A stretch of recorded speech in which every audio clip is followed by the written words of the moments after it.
కాళ్లలో నొప్పి, నరాల వాపు వంటి లక్షణాలతో బాధపడుతున్నారా? వెరికోస్ వెయిన్స్ లో అత్యాధునిక చికిత్స ఏవిస్ వాస్కులర్ సెంటర్.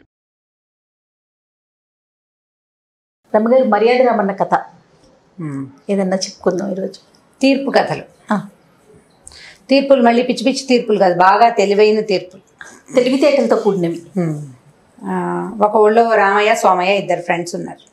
ప్రతి చోట వాళ్ళే ఎందుకుంటారన్నారు, వాళ్ళే పెడదాం. అయితే ఈ రామయ్య సోమయ్య ఇద్దరు కలిసి ఏదో బతుకు తెరువు కోసం పట్టణానికి వెళ్దాం అనుకుంటే సరే ఏం చేశారు, ఈ ఊళ్ళ నుంచి పట్టణాలు వెళ్ళాలంటే ఏదో సింపుల్ గా బస్ ఎక్కి వెళ్ళిపోయే వ్యవహారం కాదు కదా. నడిచి బళ్ళు, అందరికీ బళ్ళు ఉంటాయి ఏమిటి, బళ్ళు లేని వాళ్ళు ఏం చెయ్యాలి, ఏదో నడిచిపోయేవాళ్ళు. ఏదైనా దారిలో లిఫ్ట్ దొరికితే ఏట్ల బండో ఏదైనా పొలాల మీదకి వెళ్తుంది, బాట మీద వెళ్ళేది, ఆ బండెక్కి ఎక్కడో దిగేవాళ్ళు. ఇంకా కొంచెం ముందుకి అట్లా పోయి వెళ్తుండేవాళ్ళు. అయితే వీళ్ళు ఏం చేశారట, బాగా నడిచి ఒకటి రెండు రోజులు ప్రయాణం చేసి ఓ పూటకోళ్ళమ్మ ఇంట్లో రాత్రికి పడుకున్నారు. పూటకోళ్ళమ్మ ఏం చేసినట్టు ఆ పేదరాశి పెద్దమ్మ అందం పోని, మన వాళ్ళకి పేదరాశి పెద్దమ్మ అంటే బాగా ఇంట్రెస్టింగ్ గా ఉంటుంది. అవును, ఈ పేదరాశి పెద్దమ్మ సరే వాళ్ళిద్దరితో కష్టం సుఖం కనుక్కుంది. ఆ పూట అక్కడ సాయంకాలం నుంచి పడుకున్నారు, కబుర్లు చెప్పుకున్నారు. మర్నాడు పొద్దున వెళ్ళేటప్పుడు పేదరాశి పెద్దమ్మ పొద్దున్నే చెరుకు అంతా చద్దనం పెట్టి ఏం చేసిందట, రొట్టెలు కట్టించింది మధ్యదారిలో తినడానికి. వీళ్ళు ఏదో ఒక పావలా 10 పైసలు ఆవిడకి ఇచ్చుంటారు పాపం.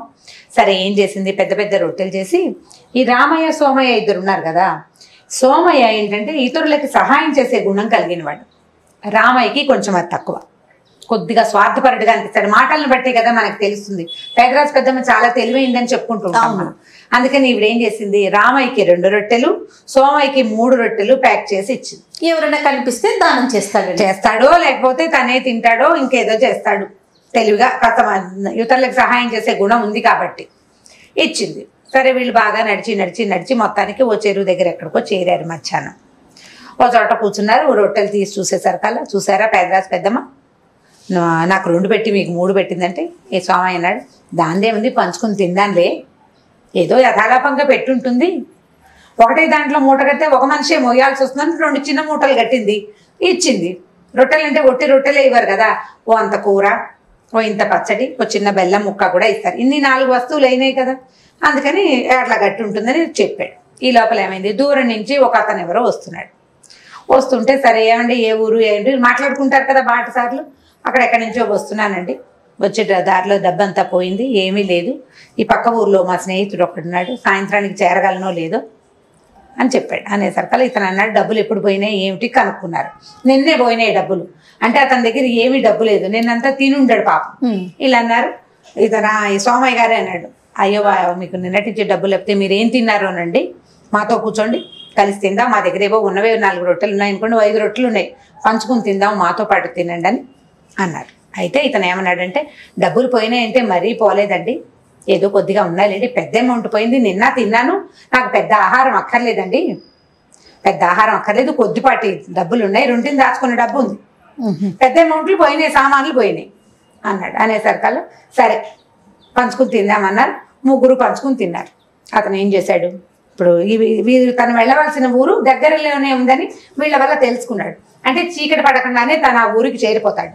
అక్కడ ఒక స్నేహితుడు ఉన్నాడు, తనకు కావాల్సిన సహాయం పూర్తిగా దొరుకుతుంది, రాత్రికి భోజనం దొరికేస్తుంది, తన ఇంటికి వెళ్ళడానికి బండి గిండి కూడా దొరికేస్తాయి, ఫ్రెండ్ ఇంటికి వెళ్ళిపోతాయి.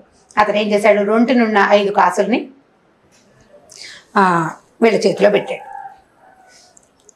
బాబు ఇవి ఉంచుకోండి, మీరు పట్టణం వెళ్ళాలి కదా, మీకు కూడా ఆహారానికి ఉండాలి, నాకేం భయం లేదు, మా ఫ్రెండ్ ఊరు పక్కనే కాబట్టి నేను వెళ్ళిపోతాను, ఇంకా నా దగ్గర 1 కాసు ఉందని 5 కాసులు వీళ్ళ చేతిలో పెట్టాడు. అప్పుడు ఏం చేశాడు ఈ స్వామయ్య గారు, 2 కాసులు ఎత్తి రామయ్య చేతిలో పెట్టాడు. నీవి 2 రొట్టెలు, నావు 3 రొట్టెలు, నీ 2 రూపాయలు ఇవ్వగో, నా 3 రూపాయలు నేను తీసుకుంటాను అన్నాడు. రామయ్య అన్నాడు, అదేమిటి, సగం పంచుకుని తిన్నాం కదా, నీకు 2.5, మన ఇద్దరికి కలిపి ఆయన 5 రూపాయలు ఇస్తే నీకు 3 నాకు 2 ఎలా వస్తాయి, పేదరాజు పెద్దమ్మ చేసినట్టు చేయడానికి వీల్లేదు, 2.5 చేయమన్నాడు. అనేసరికల్లా ఈ సోమయ్య గారికి కూడా మంచివాడే కానీ అతను ఒళ్ళు మండింది. ఇదేం మాట, ఆయన ఉచితార్థం ఏదో ఇచ్చాడు, మనం రొట్టెలు అమ్ముకోవాలి, మనకు ఉపయోగపడుతుందని ఇచ్చాడు, నా దగ్గర రొట్టెలు ఎక్కువ ఉన్నాయి. ఇద్దరు వాదించుకున్నారు, వాదన అయ్యింది. మీరు ఇలా ఎప్పుడంతే మీ ఊళ్ళలో న్యాయాలు ఉండవు, మీకంతా ఇలాగే చేస్తారని వాళ్ళు ఏముంది, ఒక మాట తీయగా మాట కదా, అక్కర్లేని మాటలు చాలా వస్తాయి ఇలా పోట్లాడుకునేటప్పుడు. సరే ఏమైంది పోట్లాడుకుంటూ ఓ సాయంకాలానికి ఊరు చేరారు. ఒక ఊరు చేరేసరికల్లా ఆ ఊళ్ళో ఒక వాకిట్లో కూర్చుని మళ్ళీ వాదన మొదలుపెట్టేసరికల్లా ఆ ఇంట్లో ఉన్న ఆవిడ బయటకు వచ్చి ఏమిటి అయినా బాధించుకుంటున్నారని. ఏదో ఒక లెక్క తెగట్లేదమ్మా అంటే, అదేమిటి ఎక్కడా తెగని లెక్కల్ని ఎడతెగని లెక్కల్ని కూడా తీర్చేందుకు రామన్ గారు ఉన్నారండి మా ఊళ్ళో, మర్యాద రామన్న దగ్గరికి వెళ్ళండి, ఆయన క్షణంలో తేల్చేస్తాడు అని చెప్పేసరికల్లా సరే ఏమైంది మర్యాద రామన్న దగ్గరికి వెళ్ళి చెప్పారు. ఇద్దరు ఏం జరిగింది అంతా వివరంగా చెప్పాక ఈయన ఏం చేశాడు, చాలా బాగుంది, చాలా మంచి మాట, ఈ లెక్కలో ఓ చిన్న మార్పు, రూపాయి నీకు రావాలి, ఒక నాణ్యమే నీకు వస్తుంది,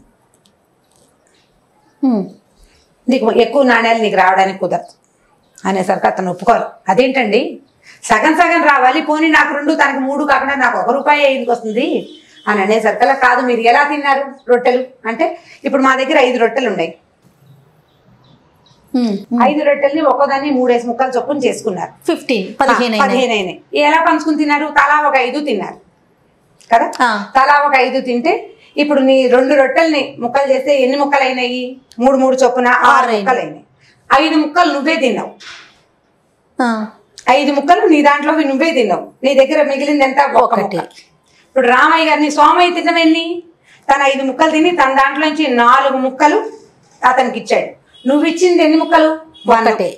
ఇప్పుడు నీకు ఎన్ని డబ్బులు రావాలి, అతను 5 రూపాయలు ఇచ్చాడు, 5 ముక్కలకి 4 రూపాయలు సోమయ్యకి వెళ్తే 1 రూపాయి నీకు వస్తుంది. మొదటి లెక్కతో ఒప్పుకుని ఉంటుంటే అతనికి 3 నీకు 2 సరిపోయేవి, కానీ నువ్వు ఒప్పుకోలేదు, నీ రొట్టెలు 2 నేను ఒప్పుకోలేదు, నీ ముక్కలు నువ్వు తినేసావు కాబట్టి అయిపోయింది తీరు. వచ్చిన ప్రజలందరూ ఆశీర్వాదాలు ఎంత సింపుల్ గా తెచ్చారని, వీళ్ళు ముక్కలు చేశాము అని కనుక చెప్పకపోయి ఉంటే ఇంకో రకంగా ఉండేది. రొట్టెని 3 ముక్కలు చేసుకున్నారు, ముగ్గురం ఉన్నాం కదా, ముక్కలు పంచుకుని తినేశారు. చాలా సింపుల్ గా ఒక లెక్క తేల్చేశారనమాట. వచ్చిన వాళ్ళు చుట్టుపక్కల ఉన్న 1-2-3 కూర్చుంటారు కదా ఊళ్ళల్లో, అందరూ విశేషంగా చెప్పుకున్నారు. అసలు రామన్న గారి తెలివి ఎలాంటి చిక్కు లెక్క అయినా సరే క్షణంలో తీర్చేస్తారు. వీళ్ళు 2 మధ్యాహ్నం నుంచి పోట్లాడుకుంటున్నారు, సాయంత్రం అయినా పోట్లాట తెగలేదు. ఆయనకి ఇందులో ఏదో ఒక తిరకాల్సి ఉంది, లెక్కలో తేడా ఉందని సోమయ్యకి తెలుస్తోంది, కానీ ఆ ధర్మ సూక్ష్మం అతనికి అర్థం కాలేదు. విన్న అవతల వ్యక్తి కంటే రామన్న గారికి ఈ క్లారిటీ వచ్చేసింది అనమాట. సో వెంటనే ఈ ఊళ్ళో వాళ్ళందరూ ఆయన్ని చాలా మెచ్చుకున్నారు. వీళ్ళు కూడా ఇంకా అక్కడి నుంచి డిస్పర్స్, అతను పద్ధతి తప్పే కొంత మటుకు అక్కడి నుంచి డిస్పర్స్ అయిపోయారు. వాళ్ళిద్దరు ఇంకా కలిసి వెళ్ళలేదు. లైక్ మైండెడ్ పీపుల్ తోటి ప్రయాణం చేయాలి. మనం ఎక్కడికైనా వెళ్ళేటప్పుడు ఫ్రెండ్స్ తోటి పిక్నిక్కి వెళ్తాం, ట్రిప్స్కి వెళ్తాం, ఎక్కడికైనా వెళ్తాం, మనలాంటి ఆలోచన ధోరణి ఉన్న వాళ్ళతోటి ప్రయాణాలు చేయాలని చెప్తారు. లేదంటే జర్నీ అంతా కూడా స్పాయిల్ అయిపోతుంది, ప్రయాణం అంతా పాడైపోతుంది, ఇబ్బందులు పాలవుతాం. మనం ఎవరికైనా సహాయం చేయాలని చూస్తే మనతో ఉన్నవాడు వద్దంటాడు. ఏదైనా చేయకూడని పనికి వాడు ఉత్సాహం చూపించవచ్చు, మనం ఉత్సాహం చూపించకపోవచ్చు, ప్రమాదాల పాలవుతాం. ఇప్పుడు మనం కొంత వెనక్కి తీసే మనస్తత్వం ఉందనుకో, మనతో ఉన్నవాడు కూడా వెనక్కి తీసేవాడైతే సులువుగా ఉంటుంది. అది ఆలోచించుకోవాలి. అందుకని ప్రయాణాలు చేసేటప్పుడు తప్పకుండా మనలాంటి మనస్తత్వం ఉన్న వాళ్ళతోటే వెళ్ళాలని రామన్న గారు ఆ ఊరి ప్రజలకి తెలియజేశారు. దీనివల్ల నీతి అది. చాలా బాగుంది రమ్మగారు. ఇంకొక స్టోరీతో మళ్ళీ కలుద్దాం. తప్పకుండా చేయండి. నమస్తే. ఇక ఈ వీడియో కనుక మీకు నచ్చినట్లయితే లైక్ చేయండి, షేర్ చేయండి. మరిన్ని వీడియోస్ కోసం మా ఛానల్ని సబ్స్క్రైబ్ చేసుకోండి. సుమన్ టీవీలో మీ పర్సనల్ అండ్ బిజినెస్ ప్రమోషన్స్ కోసం కింది నెంబర్కి కాంటాక్ట్ చేయండి.